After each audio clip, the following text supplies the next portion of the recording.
Good morning to all of you, and welcome back to Concerned Citizens Media again. Uh, Here are the news for October 6, 2020. First, the breaking news. Tigray Region is out of Ethiopian federal government led by Abiy Ahmed Prosperity Party. Today, the region called back all its 40 parliamentary members from the central government in Addis Ababa, citing the illegitimacy of the Prosperity Party leading the government in Ethiopia starting October 5, 2020.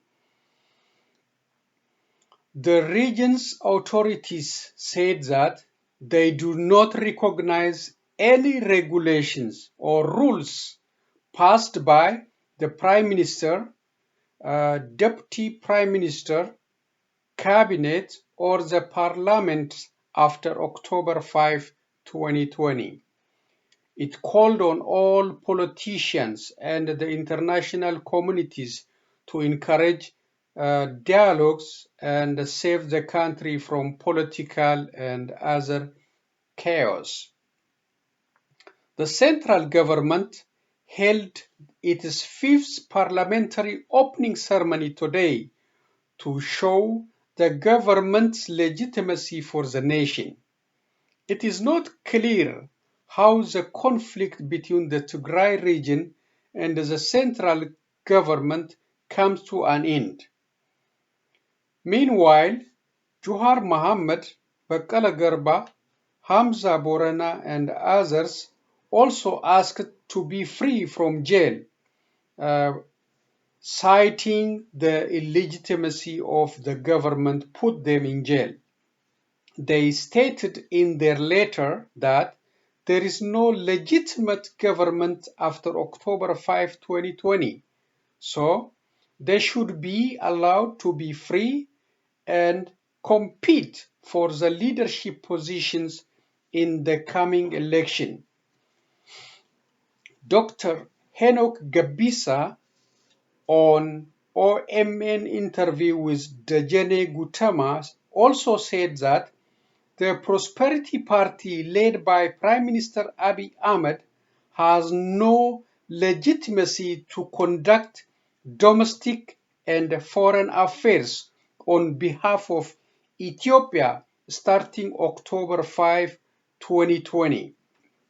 He also said that the army and the police must align themselves with the public to safeguard the nation from collapsing and play constructive roles in facilitating the situations for future publicly elected leaderships in that country.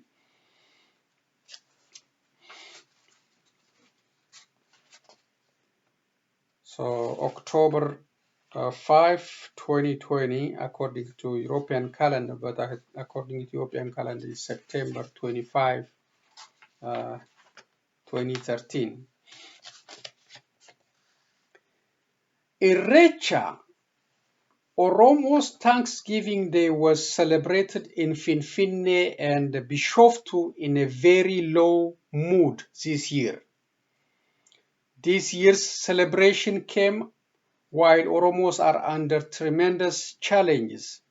Oromos have been killed, tortured, raped, arrested in thousands and thousands, including the prominent political leaders like Johar Mohammed, Baqqala Garba, and others. The government used COVID-19 as excuses to block Irrecha attendees from reaching the celebration site, and even arrested thousands for showing up for the celebration. The government thought if Oromos gathered in millions like last year, they might revolt against the government and demand for the release of those essential political prisoners, or might demand the resignation of the Prime Minister Abiy Ahmed and for the downfall of his administration. Some Qeerros and Qarres protested back home against Abiy Ahmed, Shimallis Abdisa, and against the Prosperity Party despite heavy security presence. They were chanting, Abiy must go, down, down Biltzigna or Prosperity Party, down, down Shimallis, free Johar Muhammad, free Bekkele Garba, and free Hamza Borana. They also promised to continue their movement until all political leaders are released from prisons and Oromia is free from the command post. Meanwhile, Oromo Americans gathered in Washington, D.C. from all over the states for Irrecha celebration and for grand rally against the Ethiopian government. The number of attendees and the decoration were much better than back home celebration. The protesters and the Irrecha attendees were decorated with Oromo cultural clothing, Oromo flags, and clothing decorated with Oromo flag colors, which is red, green, and red. They repeated their calls for the release of all Oromo political prisoners, for the removal of the command posts from Oromia. The USA stopped supporting the killers in Ethiopia, also called for the downfall of Abiy Ahmed and his administration. They promised to continue their resistance movement until total freedom is achieved in Oromia for Oromos.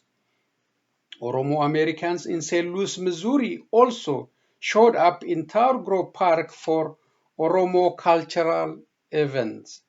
Different cultural food and Oromo cultural dresses were presented for the event. There was also question and answer competition based on Oromo culture and history. It was an informative event, especially for the young generation and for those unfamiliar with Oromo cultural foods and clothing.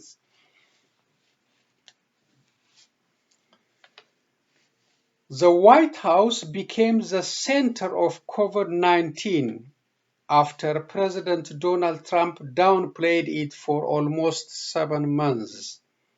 The president was tested positive for the virus and treated for it at Walter Reed Military Hospital and returned to the White House on Monday evening. However, this event didn't stop the president from downplaying this virus again. He tweeted to the nation, "Not too afraid of COVID-19." He also said, do not let it dominate your life. We have developed under the Trump administration some really great drugs and knowledge. These are misleading messages from the president again. There is no officially known cure for this virus so far. People are still dying from it. More than 210,000 Americans lost their lives already. We must afraid of this virus and do whatever we can to protect ourselves and our loved ones from it. The following are the list of individuals associated with White House Circle tested positive for COVID-19. 1. First Lady Melania Trump. 2. Kelly McEnany, White House Press Secretary. 3. Chad Gilmartin. 4. Caroline Leavitt. Both Deputy White House Press Secretary. 5. Hope Hicks, Trump top advisor. Nick Luna, Trump buddyman. 7. Kellyanne Conway, former White House counselor. 8. Bill Stephen, Trump campaign manager. 9. Ronna McDaniel, Republican National Committee chairwoman. 10. Chris Christie, former governor of New Jersey. 11. Senator Tom Tillis. 12. Mike Lee. And 13. Ron Johnson. All these are the individuals associated with Donald Trump and his White House. And all of them tested positive. And nobody knows how many more Americans working or attending the White House briefings are infected with COVID-19. The information is secretive around the president and the White House staff working with him. These all exposures could have been avoided if the president took this virus very seriously and followed CDC guidelines instead of calling it a hoax and wishing it will go away soon. The Armenian and Azerbaijan, both part of the old Soviet Union, are in a very serious military conflict again over the territorial claim of Nagorno-Karabakh, which is predominantly populated by ethnic Armenians, but internationally recognized as part of Azerbaijan. Both countries blaming each other for the cause of this military conflict, and so far has no ending sight. Turkey is accused of supporting the Azerbaijan's military operations. Russia has close ties with both countries but has a military base in Armenia. Both countries claiming military victory against each other, and neither showed interest for negotiation and ceasefire. Serious global immediate mediation is needed to avoid civilian casualties in both countries and the widening of the conflict to other regions. Armenians and their supporters living in Los Angeles, California, protested Azerbaijani military operation and demanded an end to it.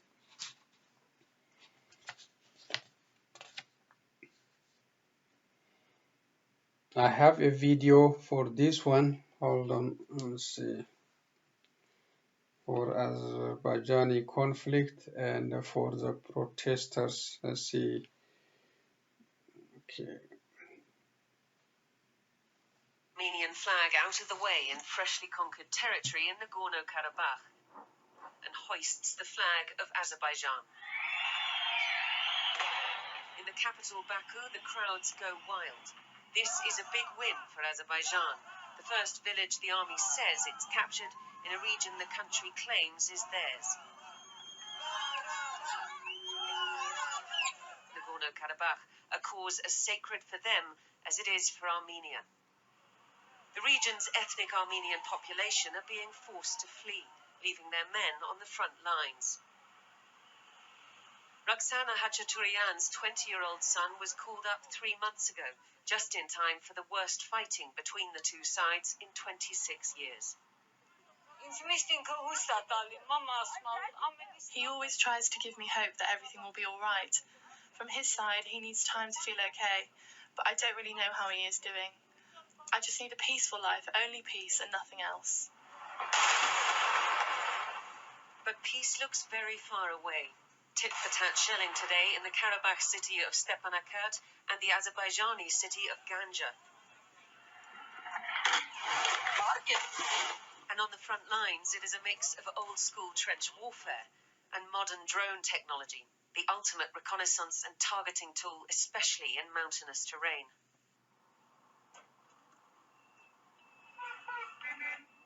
There are few roads out of Nagorno-Karabakh for the displaced to travel, and they are targets too. This bridge was hit with a quasi-ballistic missile, but it's still passable. The nearby Armenian town of Goris has become a major stopping point for the displaced and for the war wounded. Both sides are being very cagey about their casualty numbers, but we saw a large number of ambulances pass us on the road out of Nagorno-Karabakh. There are hospitals there, but it would seem that they are at capacity because a lot of the wounded are being brought here to the hospital in Goris and some of them on to the capital Yerevan. The church in Goris bears the scars of the last war, fought in the early 1990s at a cost of at least 20,000 lives. 54-year-old Rej Jalakian has volunteered to fight again. I'm not afraid at all. Previously I was in the war in the 90s, and now I'm not afraid to go back to the front line. The weapons system's very different now from then. The hopes and prayers of those fighting still very much the same. Dynamic Sky News, Goris, Armenia. It's in your nature to reach for more. Okay, that's the Sky News on the conflict between Armenia and Azerbaijan. And these two countries fought a war before in 1990s. As you heard, a lot of people died. So let's see the other one. Okay. Protesters in front of the Azerbaijani consulate over the weekend showing support protesting the issue.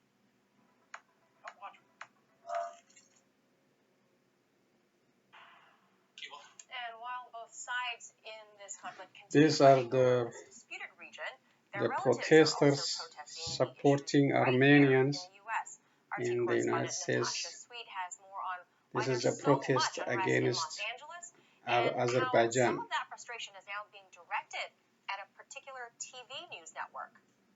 Los Angeles is home to the largest Armenian community within the U.S., and over the weekend, Armenians staged protests outside of the Azerbaijan consulate, even blocking the 101 freeway. Protests from coast to coast. In Los Angeles, traffic was blocked on both sides of the 101 freeway. Roughly 1,000 protesters in front of the Azerbaijani consulate over the weekend showing support for the Armenian community. We want to demonstrate through our community gathering that we are one voice in condemning the Republic of Azerbaijan, and we call on U.S. elected officials, the U.S. government, and the international community to unequivocally condemn Azerbaijan's violation of the ceasefire, Azerbaijan's war crime. A protest even staged in front of the CNN building in Hollywood, demanding international coverage of the dispute between the two regions. Protests also ensuing in Washington, D.C.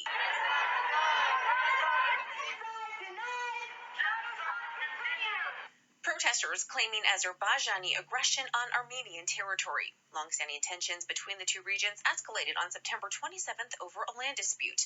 The mountainous region of Nagorno-Karabakh is controlled by ethnic Armenians, but reportedly lies in Azerbaijani territory. It's one of the heaviest clashes since the 1994 ceasefire, both sides accusing one another of attacking civilians during this fight. The escalation of situation happened with Armenia's deliberate attack on Azerbaijani civilians along the line of contact early morning on the 27th of September. Still, it continues. But according to Aram Hamparian, executive director of the Armenian National Committee of America, this fight runs much deeper than a land dispute. Armenia is an early cradle of Christianity, a modern democracy on the frontiers of freedom, a landlocked, blockaded, genocide survivor state of just 3 million people.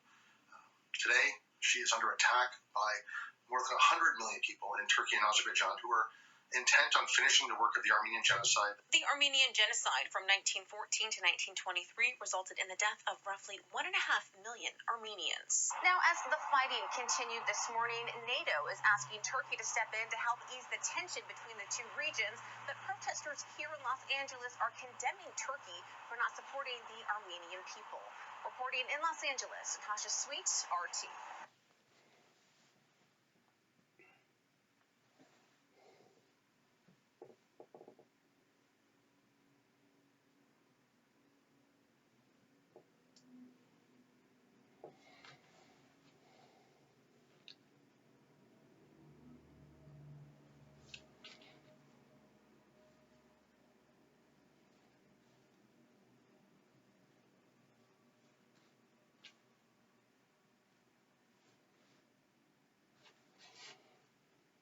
Okay, the final news for tonight. Israel Prime Minister clearly indicated that the talk of 1967 border is non-starter for any future negotiation with the Palestinians in his speech for the 75th annual UN conference. He said Palestinians must come up with something real for negotiation if they are interested in a peace in the region. Palestinian President Mahmoud Abbas also spoke on the United Nations annual conference with the plea to international community to solve Palestinian issues. Through time, Palestinians are losing more and more lands to the Israelis. They have no means to stop these advances. The Arab League is dead. The European Union is giving the lip service, and the Americans are behind the expansion. So, Palestinians must change their stand soon and form their statehood before they are swallowed by Israeli rapid expansion. This is concerned citizens' suggestion on the situation. Okay, if they keep waiting, and the Israelis are taking more land through new settlements. After a while, there is no a place called Palestine. So they have to take or make the hard choices before they are taken over by the Israelis. You know, the Israelis already said there is no talk of 1967 border. Forget about 1967 border. Even you cannot get something closer, according to this the situation we know. So it is in the best interest of the Palestinians to stand and see how far they lost their land, and they have to come up with tough decision before they lose more lands to the Israelis. That is the reality. They don't have the power to stop it. Their friends are dead, and no international community to save them. I have two videos for both the strong man Benjamin Netanyahu and for the weak man for President Mahmoud Abbas, presenting their speeches to UN Assembly. So let's listen to these two videos and conclude today's news and presentation. Let's first listen to provided. I now give the floor to the representative of Israel to introduce the statement of the head of government. Thank you, Mr. President. The 75th anniversary of the United Nations is an opportunity to, even as we fight COVID-19, renew our commitment to the UN's primary purpose, promoting peace and security. The historic Abraham Accords embody the ideals of the UN. I would like to express our gratitude to the leaders of the United Arab Emirates, Bahrain, and the United States for their brave and inspiring leadership. One would expect of an organization founded to promote peace and security to encourage more countries to take the path of peace. Instead, most states are missing this opportunity, and even when discussing the Middle East in their remarks, completely ignore the accords. While the accords reflect the understanding that relations with Israel are an asset, they also represent the deep concern over the common threats that Israel and the Arab states face, namely Iran and its terrorist proxies. Reinstating sanctions prevents the increased threat from Iran being allowed to sell, buy, and produce lethal arms. The price of inaction would be horrific. It is incumbent upon all member states to fulfill their obligations and to implement fully all of the reinstated sanctions. Despite the Palestinians' continued rejectionism and funding of terrorism, Israel will continue to reach out our hand in peace and invite the Palestinians to direct negotiations without preconditions. I hope that more countries realize that it is the Palestinians, not Israel, who need to be pressured back to the negotiating table. Mr. President, Excellencies, distinguished colleagues, it is my honor to introduce a statement by the Prime Minister of Israel, His Excellency Benjamin Netanyahu.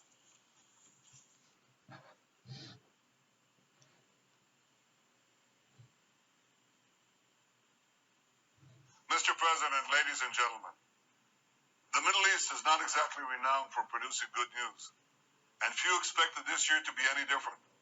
You know, the pandemic virus is ravaging our part of the world like everywhere else. But I am pleased to report to you that this year I can tell you about good news from the Middle East. In fact, I can report two pieces of good news. Earlier this month, at a White House ceremony hosted by President Trump, Israel signed historic agreements with the United Arab Emirates and the Kingdom of Bahrain. This was the first peace treaty between Israel and an Arab country in over a quarter of a century.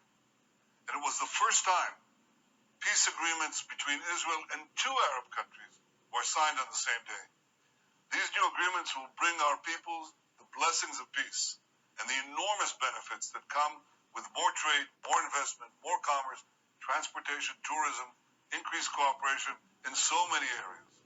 I also have no doubt that more Arab and Muslim countries will be joining the circle of peace soon, very soon. This good news about peace came about because of a clear break with the failed strategies of the past. For far too long, the Palestinians effectively wielded the veto on peace between Israel and the broader Arab world. For decades, all progress was halted and was held hostage to completely unrealistic Palestinian demands, such as the demand that Israel withdraw to the indefensible lines of 1967 and place its security in the hands of others, or the demand that Israel expel tens of thousands of Jews from their homes, effectively committing ethnic cleansing, or the demand that Israel absorb millions of Palestinians who are descendants of refugees from a war that was launched by the Palestinians against Israel more than half a century ago. Of course, these demands, along with many others, are complete non-starters for any responsible Israeli government. Yet for years, many in the international community have tried to appease these absurd Palestinian demands. And as a result, they've wasted time to try to advance an illusion that won't happen, instead of working for a realistic solution that could happen. Thankfully, President Trump chose a different path to peace, a path anchored in reality. He recognized Jerusalem as Israel's capital.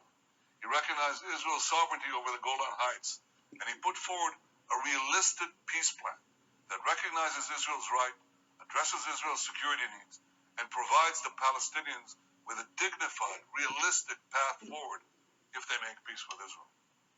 The critics argued that each of these steps by President Trump would kill the chances for peace. Well, they were wrong. Dead wrong. Those steps advance peace. Now 2 Arab states have decided to make peace with Israel, and more will follow.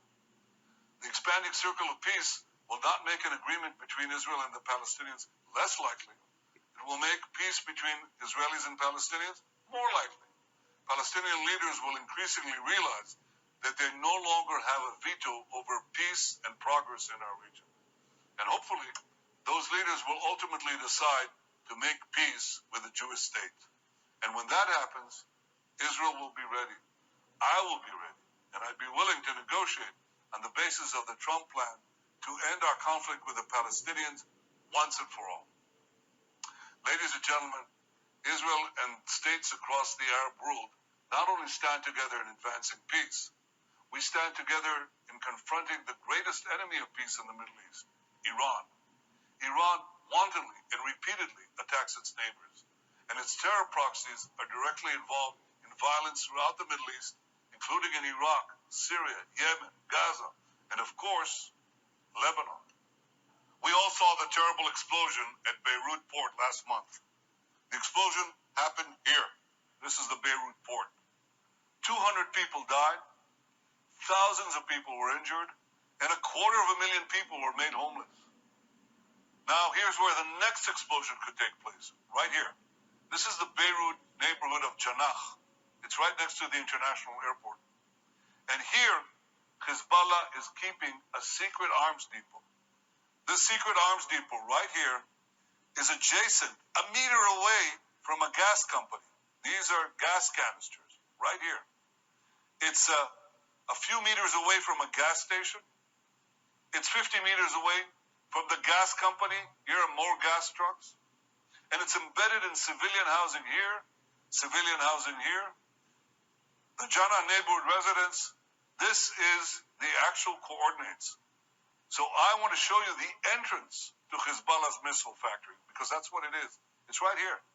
This is the gas company, and this is the missile explosive depot.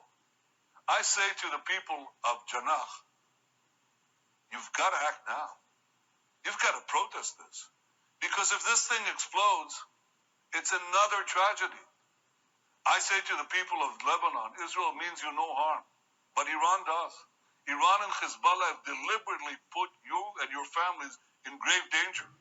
And what you should make clear is what they have done is unacceptable. You should tell them, tear these depots down. Just a few days ago, one of these depots exploded at Ein Kana in South Lebanon. And that is why the international community must insist that Hezbollah stop using Lebanon and Lebanese civilians as human shields. Ladies and gentlemen, we must all stand up to Iran, and President Trump deserves praise for doing exactly that. First and foremost, I commend President Trump for withdrawing from the flawed nuclear deal with Iran. In 2015, I stood alone among world leaders in opposing the shameful nuclear deal that was made with Iran. I opposed it because the nuclear deal did not block Iran's path to the bomb. It actually paved its way to it. I oppose it because the deal's restrictions on Iran's nuclear program were only temporary and were in no way tied to Iran's change of behavior. Now Iran has violated even those temporary restrictions. Because of these violations, Iran will have enough enriched uranium in a few months for 2 nuclear bombs. And Iran has been working on a new generation of centrifuges, it's called the IR-9, which will multiply Iran's enrichment capability 50-fold. Ladies and gentlemen, there is no question that Iran is seeking nuclear weapons. The once secret nuclear archive Israel's agents obtained from the heart of Tehran proves that beyond a shadow of a doubt. In the run-up to the nuclear deal, Israel was told, especially by our European friends, that any Iranian violation would be met with a quick and severe response. But in the face of Iran's brazen violations, in the face of the irrefutable evidence of the nuclear archive, the Security Council has done, well, absolutely nothing. And wedded to the failed nuclear deal, the Security Council also still refuses to see what was obvious to anyone who understands anything about the Middle East. Rather than curb Iran's aggression, the nuclear deal fed and funded it. 5 years ago, in removing the sanctions on Iran, the leading powers of the world opened the door of a tiger's cage. And then they simply hope for the best. But instead, exactly as I warned 5 years ago, we who live in the Middle East are suffering the consequences of that irresponsible deal. A richer and emboldened Iran used the billions that flowed into its coffers to fuel its campaign of carnage and conquest across the region. Well, thankfully, President Trump recognized the disastrous nuclear deal for what it was, and he acted. He restored U.S. sanctions, forced countries to choose between doing business with America or doing business with Iran, and took out the world's most dangerous terrorist, Qasem Soleimani. And last month, when the Security Council refused to extend an arms embargo on Iran, the United States snapped back the sanctions. While the Security Council is divided, we in the region are united. Both Arabs and Israelis are together urging tough action on Iran. And when Arabs and Israelis agree, others should pay attention. Israel calls upon all members of the Security Council, stand with the United States against Iran's aggression, stand with it in insisting that Iran end its nuclear weapons program once and for all. Stand with the United States in confronting the greatest danger to peace in our region. And if you do, I am confident that in the years ahead, we will be able to celebrate more good news from the Middle East. Good news for Israel, good news for our Arab neighbors, and good news for the world, for all those who seek peace, security, and prosperity. Thank you. Okay, that's the Benjamin Netanyahu and arguing for the state of Israel and why the global community must act against Iran. And as you heard, he determined not to negotiate with Palestinians if they come up with something like a 1967 border or something.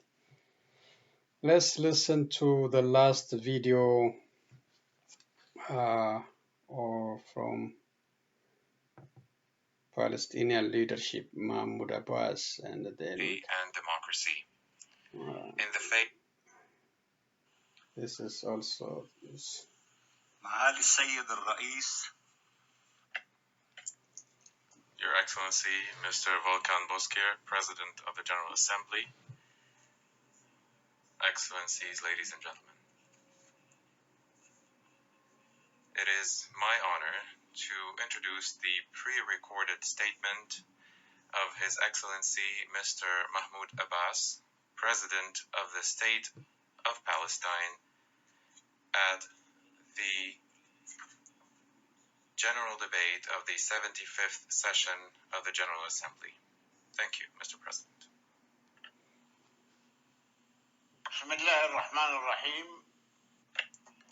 Your Excellency, Mr. Volkan Bozkır, President of the General Assembly, Your Excellency, Mr. Antonio Guterres, Secretary General of the United Nations, distinguished delegates, peace be upon you. While preparing my speech, I kept wondering what more I could say. After all that I've said on countless occasions, what more could I say about the suffering of my people, the misery they experience every day while the world stands by watching, and their long overdue legitimate aspirations to live in freedom, independence, and dignity, just like the rest of the world. Ladies and gentlemen, How long do we have to wait until there is a just solution to the Palestinian question, a solution guaranteed by international law? How long will the Palestinian people continue to languish under the yoke of Israeli occupation? How long do we have to wait until there is a just solution to the status of millions of Palestinian refugees, in line with the relevant UN resolutions adopted 70 years ago? Ladies and gentlemen, the Palestinian people have lived in their homeland, Palestine, the land of their fathers and grandfathers, for 6,000 years. They will remain in this land, and they will stand up to occupation, aggression, and betrayal until they gain their rights.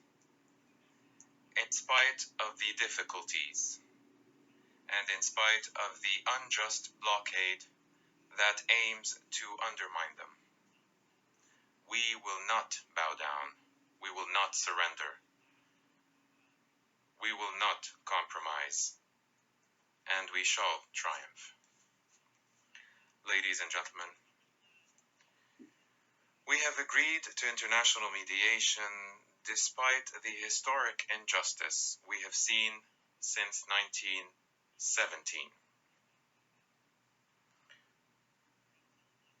which has left us with nothing except the territories that were occupied in 1967. However, Israel, the occupying power, with the support of the current US administration, has decided to do away with such mediation in favor of the so-called deal of the century. Under the deal, Israel plans to annex 33% of the territories of the State of Palestine, as well as occupied East Jerusalem, including Al-Aqsa Mosque and the Church of the Holy Sepulchre. We and the whole world have rejected such plans, which run counter to all international resolutions that recognized the State of Palestine in 2012 as a member of the international community. We have always been in favor of a comprehensive, just, and lasting peace. We have accepted all the initiatives proposed. I personally have dedicated my life to the cause of peace since 1988, up to the Madrid Conference and the Oslo Accords in 1993, and to this day.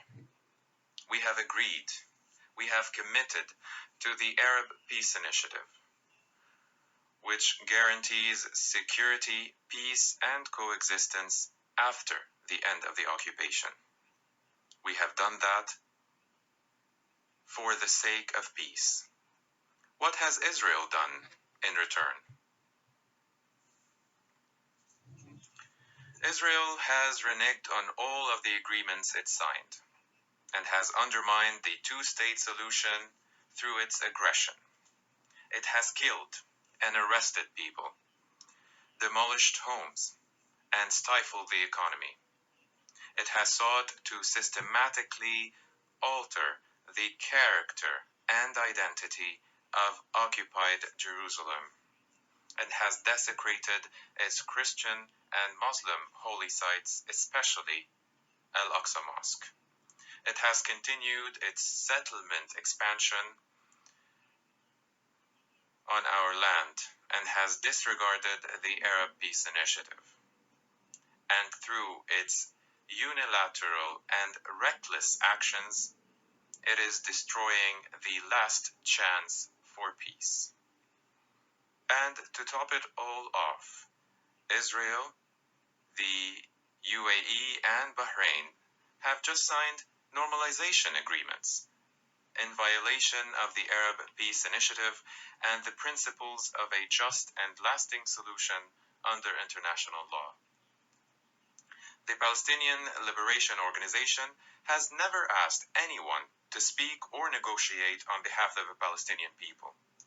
The only way to achieve a comprehensive, just, and lasting peace in our region is to end the occupation and to ensure the independence of the State of Palestine along the 1967 borders with East Jerusalem as its capital. In this regard,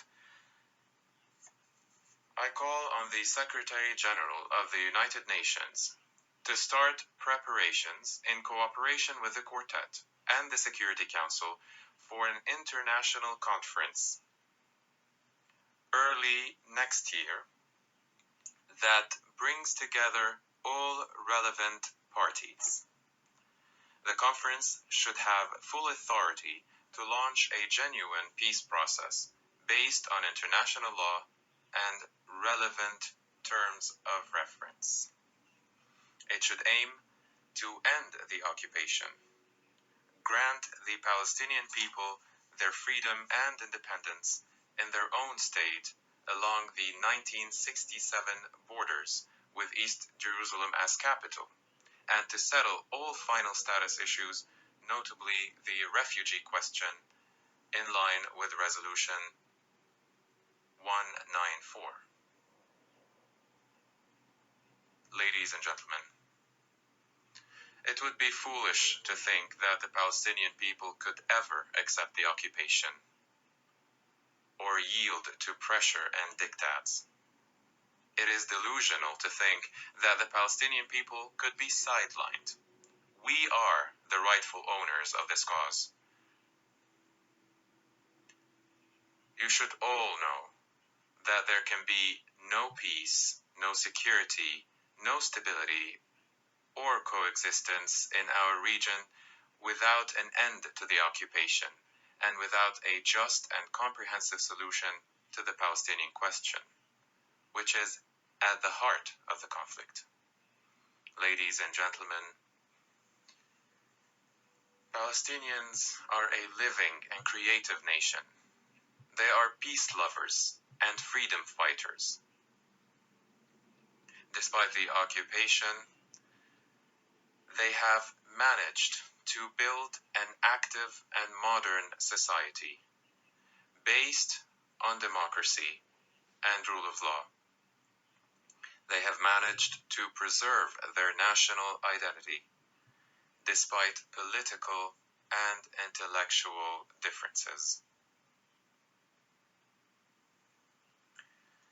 Against all familiar odds, we are preparing to hold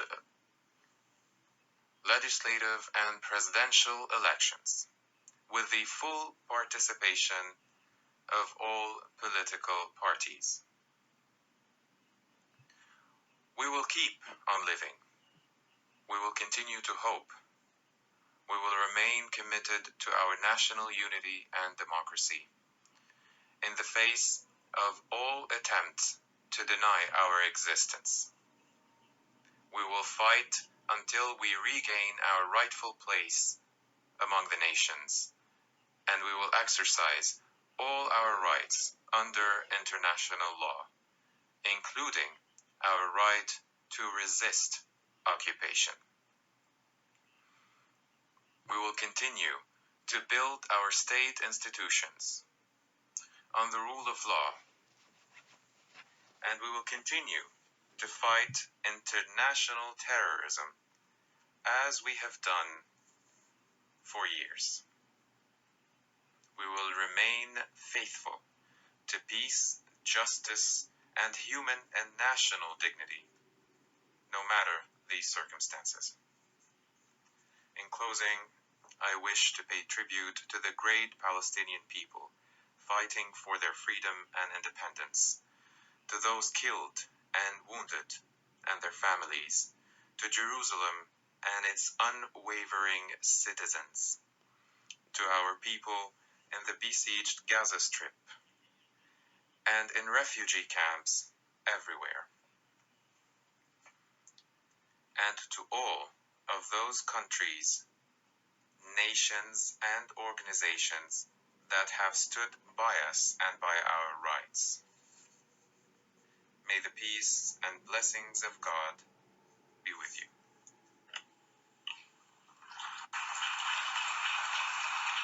On behalf of the General Assembly, I wish to thank the President of the State of Palestine for the statement just made. Okay, that's Palestinian President Mahmoud Abbas making the case to the global community on the 75th UN Annual Conference. It's interesting, but as you can see, the determination is there, the will is there, but the power is not there. So if you don't have the power, you don't have the negotiation or the bargaining power when you sit on the table. You know, you got to have the power to negotiate with your enemy or with your counterpart. So Palestinians are in that kind of situation. The will is there, the determination is there to do whatever it takes. But they are struggling financially, they are struggling militarily, and Israel is advanced with all kind of military weapons, including the nuclear weapon. And financially, they are very strong. That's why you can see the tone of the speech, how the stronger express himself and how the weaker is express himself. So and we'll see the proposal President Abbas presented to the international community to be held in next year to start the negotiation. And there is always negotiation, but as we watch it through time, since our childhood, Palestinians are losing more land. That's why I suggested on my news they should reconsider before they are swallowed by Israeli expansion, but they are not. As you heard from the speech from the Palestinian president, they are not for compromise. They are determined to bring back the 1967 border. I don't know. It might happen, but I don't see it in my lifetime. I don't know. How they gonna remove 1967 is a long time. How they gonna remove the one they constructed recently? 1967. This is unimaginable, and it's very hard. Very hard. Yes, they can demand, but what they have to put it in action, that is a problem. You can wish, to have something back, but how are you gonna do it? How are you going to remove all these settlements have been built since 1967 and until 2020? So that is the situation they have to figure out. And, for concerned citizens media, I think the Palestinians, they have to rethink of their plan. How they gonna how they gonna get back their lands? How they gonna form their statehood? Israelis are talking, taking all the lands, considering taking all Palestinians and put them under Israeli administration, through time.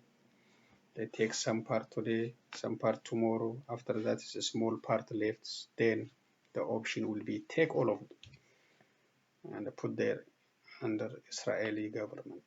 So there is no Palestinian land, or there is no Palestinians in the future. That is through time. So again, if you don't have power, you don't have the negotiation power. You don't have the bargaining. It could be true for, the case of Oromos now. Oromos said they are 50 millions, but they have vast land, but they don't have the power, except the government, and the government is against the Oromos.